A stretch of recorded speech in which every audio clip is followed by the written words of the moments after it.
Y el tema que tenemos hoy en día es el verdadero comportamiento cristiano. Y el apóstol Pablo, como ustedes saben, aquí en Romanos 12 pasa a exhortaciones muy prácticas, deja los capítulos de doctrina y profundidad y comienza a hablar de la aplicación personal. Y aquí tenemos la vida de justicia. Y aquí tenemos el tema de los caminos cristianos desinteresados, es al respecto de compasión y magnanimidad. Y entonces, si tenemos suficiente tiempo, llegaremos al final del capítulo y verdaderamente quiero estudiar estos versículos de una forma simple, directa, expositiva, porque aquí tenemos el estándar claro para los cristianos, para sus vidas. Y no solamente el estándar es explicado aquí, sino que esto también nos sirve como prueba, si ustedes quieren. Una prueba de nuestro nivel de santificación. Estas exhortaciones escudriñan nuestro corazón y entonces comenzamos con este versículo 13, compartiendo para las necesidades de los santos. Compartiendo. Una palabra interesante. Literalmente, el griego dice compartir, así como lo tenemos en español. Podríamos decir compartiendo en la necesidad de los santos. En otras partes de las epístolas de Pablo se traduce de forma diferente. Por ejemplo, en la segunda a los Corintios, el último versículo, ahí leemos al respecto de la comunión del Espíritu Santo. Y el griego es exactamente el mismo que se traduce en ese otro lugar. Entonces, teniendo comunión para poder aliviar la necesidad de los santos. Teniendo una participación, haciéndonos partícipes, compartiendo. Así que, teniendo participación en las necesidades de los santos. Los santos son aquellos apartados. Es una forma de describir al pueblo de Dios, al pueblo de Cristo. Entonces, bueno, teniendo participación, teniendo comunión, compartiendo. Si alguien tiene cierta necesidad, tal vez necesita acomodación, necesita alojamiento. Este era el caso con el apóstol Pablo, frecuentemente necesitaba alojamiento. Tal vez alguna necesidad financiera tiene alguien, alguna otra necesidad. Tal vez algo que no es material, se necesita confort o compañerismo. Entonces no damos lo que demos de forma condescendiente, no como alguien que tiene, dándole a alguien que no tiene nada, sino que lo damos dentro de la familia. Esta es la idea del griego que se traduce aquí compartiendo. Este es mi hermano, esta es mi hermana. Somos hijos del mismo padre. Esto es dentro de la familia. Uno no dice, yo he prosperado, yo soy más rico, yo estoy más establecido, y tú estás por ahí atrás o estás por ahí debajo, de alguna forma, y yo tengo la condescendencia de ayudarte. Ese no es un espíritu cristiano. Entre nosotros tenemos necesidades. Hay que compartir lo que Dios nos ha dado a cada uno y nos ayudamos los unos a los otros con un espíritu humilde. Lo que tenemos no es nuestro, Dios nos lo dio. Así que si hay cierta necesidad, ayudamos, compartimos, participamos. Así que, bueno, tenemos aquí compartiendo y tenemos que recordar que el punto del original es justamente como tener esa comunión para dar alivio a otros. Eso nos ayuda a pensar. Tenemos participación, nos hacemos partícipes. Este es el sentido aquí del original. Compartiendo para las necesidades de los santos. Teniendo comunión con las personas en esto. Y después dice aquí, practicando la hospitalidad. La palabra que se traduce aquí, donde dice practicando la hospitalidad, se puede traducir mejor como la Biblia antigua, la Reina Valera del 909 dice siguiendo la hospitalidad. Eso es más útil, porque entonces esto nos ayuda a ver que este término de dar hospitalidad tiene un fervor, una prontitud siguiendo la hospitalidad. Y lo tenemos aquí practicando la hospitalidad, pero es mejor enfatizarlo y decir siguiendo la hospitalidad como lo hace la Reina Valera antigua, la del 909, extendiendo la hospitalidad. Y la palabra que se traduce hospitalidad también es compleja. Tiene que ver con amor a los extranjeros, a los extraños. Amor a los extranjeros. Así que hay aquí afecto, preocupación, un amor en este tipo de hospitalidad. Practicando la hospitalidad, siguiendo la hospitalidad con fervor, como si fuera un deber de nuestro, que tenemos que hacer, la hospitalidad, amabilidad para con otros que están en necesidad. Así que compartiendo para las necesidades de los santos, practicando la hospitalidad. O como dice la Valera antigua, comunicando a las necesidades de los santos, siguiendo la hospitalidad, y como dice el apóstol, un amante de la hospitalidad. Eso es lo que tiene que ser el creyente. Y lo tenemos aquí en este contexto, en particular, el contexto de la iglesia, los cristianos, compartiendo, comunicando las necesidades de los santos, aquellos que son del Señor, aquellos que son apartados para el Señor. Y en otra parte, se nos dice, hagamos bien, a medida que podamos, hagamos bien a todos los hombres, en especial a aquellos que son de la familia de la fe, pero a todos los hombres. Así que bueno, primordialmente tenemos que dar alivio a los que están dentro de la familia espiritual y al mismo tiempo tenemos que tener compasión conforme tengamos la oportunidad o haya la necesidad. Hay que tener cuidado de todas las personas. Ese es el estándar cristiano. Y tengo que explicar un poco las prioridades aquí. Porque hoy en día hay aquellas personas que dicen ser creyentes bíblicos y evangélicos y que dan demasiado énfasis en la responsabilidad que tiene el pueblo de Dios, la iglesia, de participar en programas de beneficio social, cosas así. Y estas personas tuercen, y es torcer la escritura y malinterpretarla, para poder obtener conclusiones que digan esto. Sin embargo, la Biblia dice que nuestra primera responsabilidad es espiritual, es el Evangelio. La segunda responsabilidad es dar alivio a la familia de la fe, los creyentes. Y si pudiéramos tener una prioridad, entonces la tercera responsabilidad, y eso es natural para una persona que ha vuelto a nacer, es natural que lo desee, es poder ayudar a otras personas conforme haya necesidad o conforme haya oportunidad. Pero está mal el decir que nuestra primera responsabilidad es ir a la vanguardia en la reforma social y en el bienestar social. Los creyentes y las iglesias de Cristo en la historia frecuentemente han ido a la vanguardia conforme Dios ha dado la oportunidad y han establecido diferentes ministerios compasivos y todavía lo hacemos así, y en particular en las misiones. Pero no es nuestra primera responsabilidad y nadie tendría que intentar que esto fuera así. Nuestra primera responsabilidad es hacer la más grande obra social de todas, la proclamación del Evangelio, a través del cual las personas son cambiadas. Las personas cambian cuando están con los principios bíblicos en su corazón. Eso logra más que cualquier otra cosa, y desde luego que la más grande prioridad es la salvación espiritual de almas perdidas. De todas maneras, eso es así. Lo enfatizamos. Y uno escucha frecuentemente las palabras de Cristo en el Sermón del Monte, en Mateo 5:16, allí donde dice Mateo 5:16, así alumbre vuestra luz delante de los hombres para que vean vuestras buenas obras y glorifiquen a vuestro Padre que está en los cielos.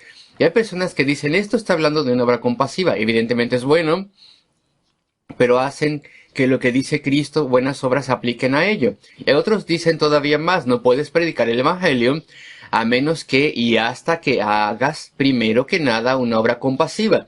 Como si no existiera un Espíritu Santo.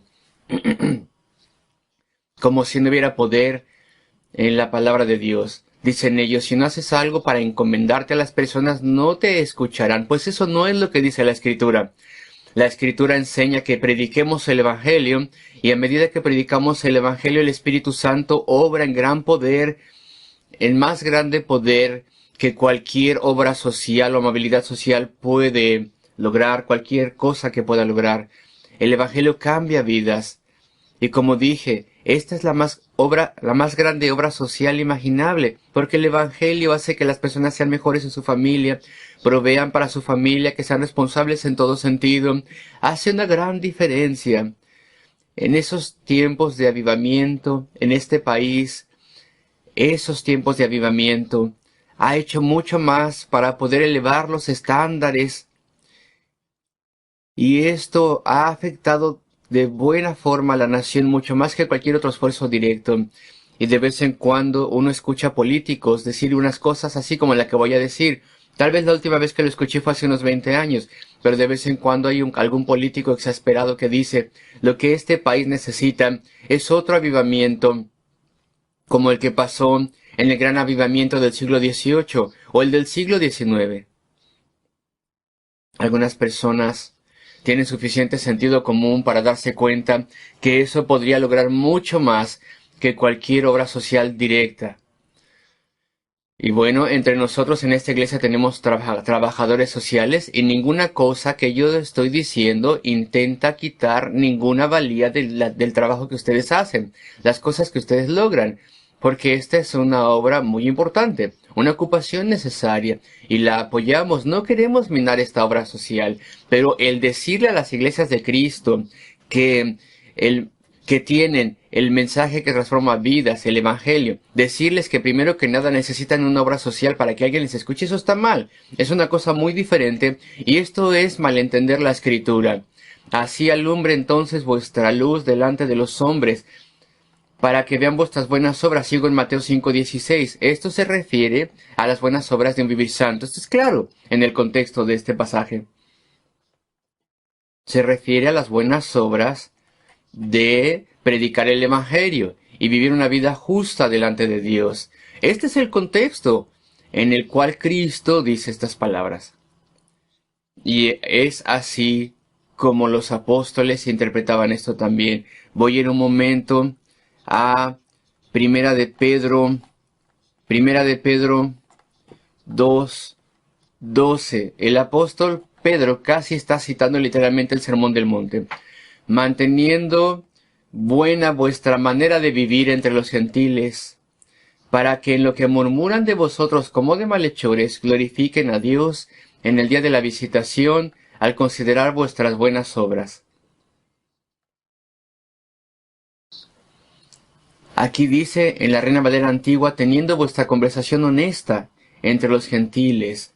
Aquí casi vemos el Sermón del Monte, y vemos el versículo anterior.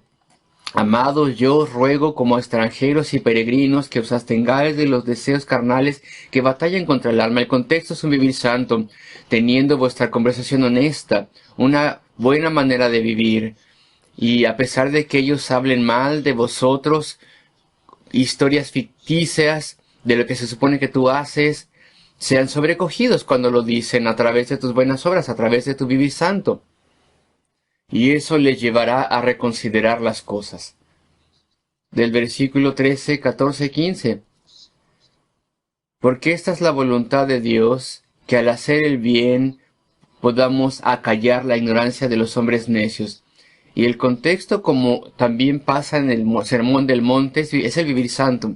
Estas son las buenas obras a las que Cristo hace referencia. Y tenemos que avanzar.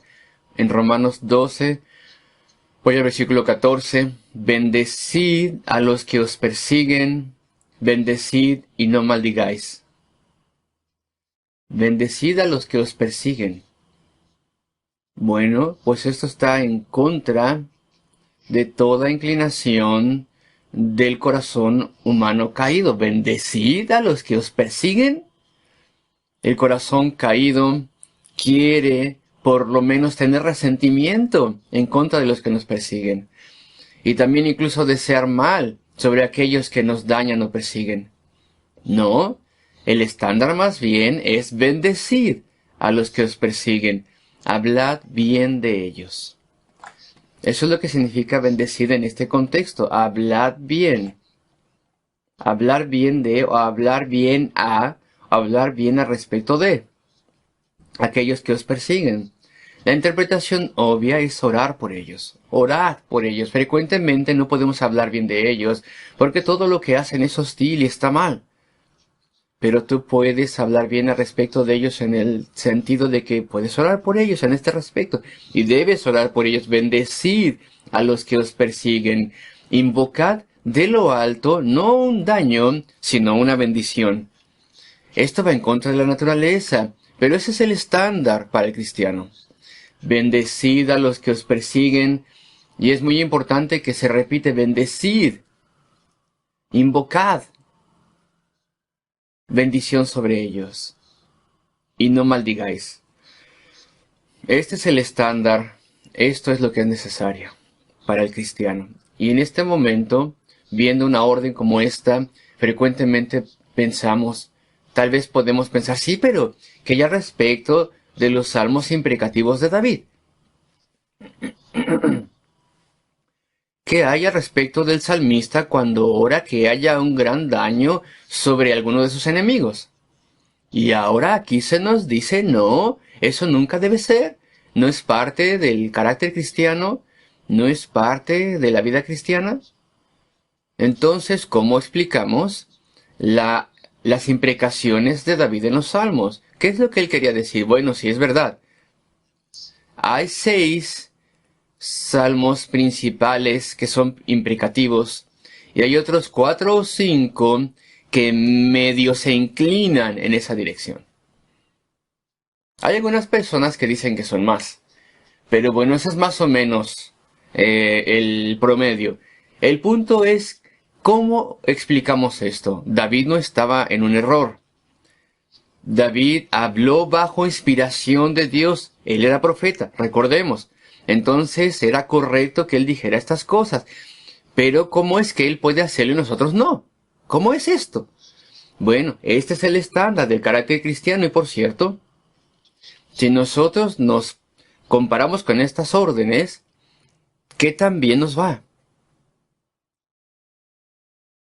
¿Verdaderamente estamos haciendo esto que se nos ordena aquí? Y bueno, de vuelta al punto de David, sí, David habló en sus salmos, habló y oró que hubiese juicio en contra de unos malvados, extremos, violentos, perversos, intransigentes, con gran vicio.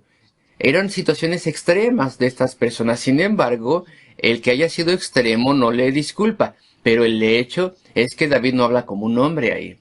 David en esos salmos está hablando como un tipo de Cristo, representando a Cristo. Él está hablando como Dios, bajo inspiración divina. Aquellos salmos nos muestran que el justo juicio de Dios vendrá para vengarse del mal extremo de las personas que se mencionan. Nosotros no podemos desear juicio o mal sobre nadie. Jamás tenemos que hacer algo así. Depende de Dios hacer estas cosas.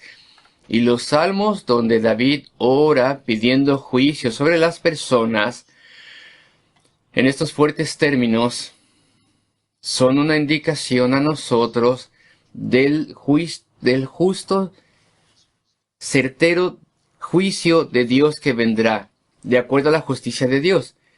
Y acuérdense que este cierto y justo juicio de Dios no cayó sobre Pablo. Pablo era intransigente, no se podía razonar con él para nada, y sin embargo Dios lo humilló hasta el polvo, y lo cambió y lo salvó.